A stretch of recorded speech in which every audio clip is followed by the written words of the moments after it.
guys, welcome back to my YouTube channel. My name is Mrinal and today I am back with something very new. Okay, so in one of my previous videos I have already told you basics about breadboard. Okay, so a breadboard is something which is used by the electronics people for learning circuit designing.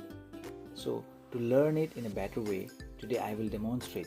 I'll explain you with some practical examples. So I will take up a breadboard and I'll take some components which I'll be putting on a breadboard and I'll show you how the connections are done on a breadboard. Okay, so let's start. So guys, for example, today we have taken one very simple LED circuit to explain you how the breadboard connections are done. Okay, for that we have taken two breadboards, one bigger, one smaller, and we're also going to take one LED. This is a red LED. Okay, I'm also taking one resistor. Okay, this is a tiny resistor here and some jumper wires. Along with that, I'm also using a 9-volt battery. Okay, so let's start the circuit. So first of all, while making one breadboard circuit, you should always keep one thing in mind, that the circuit looks very simple. It should not look very bulky and complex, and it should look very neat and tidy. Okay, so to glow this LED we will be needing power. So first of all we will think of the power, and the power will be given by this battery. So I will connect this battery to the breadboard via these wires. Okay, so basically when we give power supply to a breadboard, we give the power supply to the extreme lines. Okay, so this red wire, the positive one, I'm connecting it to the first line. Okay, I'm putting it in the first line, the extreme hole of the first line, and this negative, the black one, is going to the adjacent line, the next line. Okay, so the power supply is done. Right now, so when I've connected the positive to the first line, the entire first line is now positive. But I have already told you that there is an exception. After the fifth block, first, second, third, fourth, fifth, we have a gap here.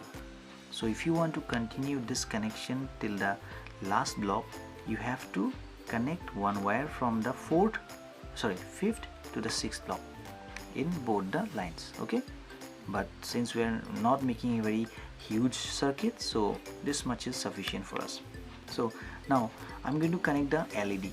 So this is a 5-volt LED. Okay, so the LED has mainly two legs. One is little shorter, one is longer. The shorter one is negative, longer one is positive. Okay, so now I'm going to put this anywhere in the breadboard, but like this. Okay, in this way. So the LED needs to be put on the breadboard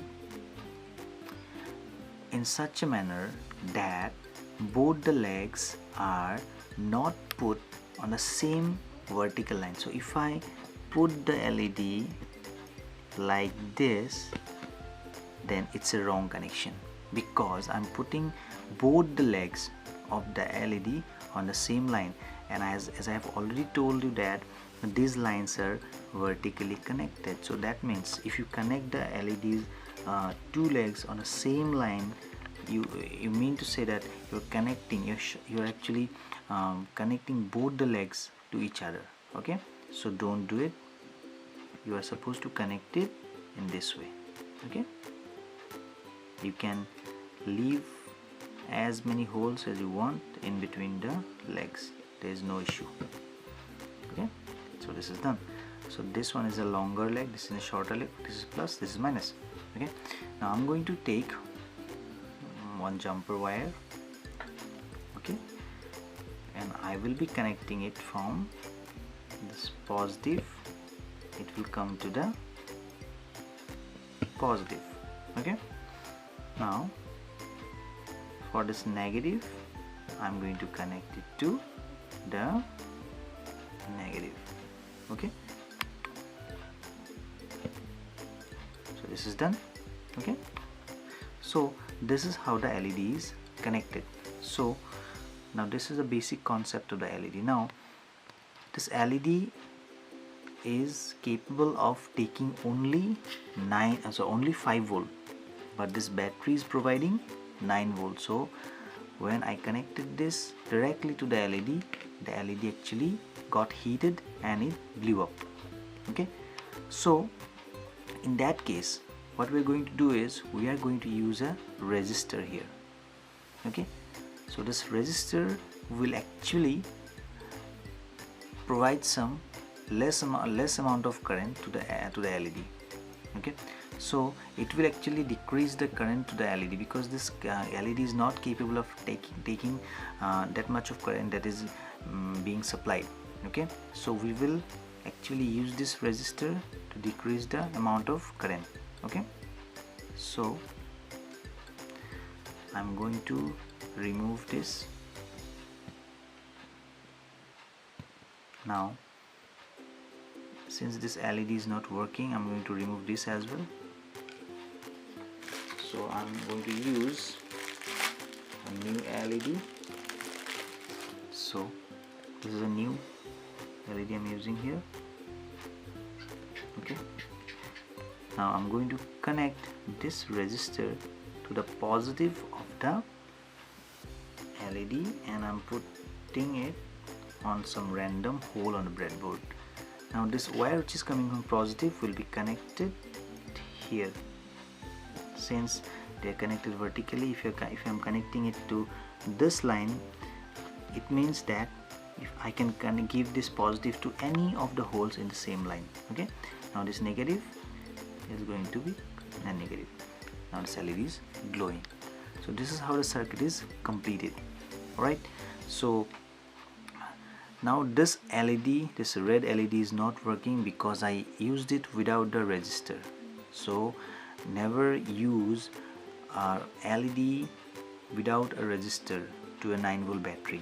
Okay, so this is how the breadboard connectivity is done. So this was the first example. In the upcoming sessions I will be giving you more examples. We'll be building more circuits. So guys, this was just an example how we can create circuits on breadboard. So I showed you how to put these components on the breadboard. I hope you have learned how to design a simple circuit on the breadboard. Okay, so in the upcoming sessions we will be making more complex circuits. Right, so if you have any doubt or any query, you can comment on this video, and you can also get connected to me through my Instagram and Facebook. Alright, and if you have not subscribed to the channel, please do it, and if you have liked the content, please share it.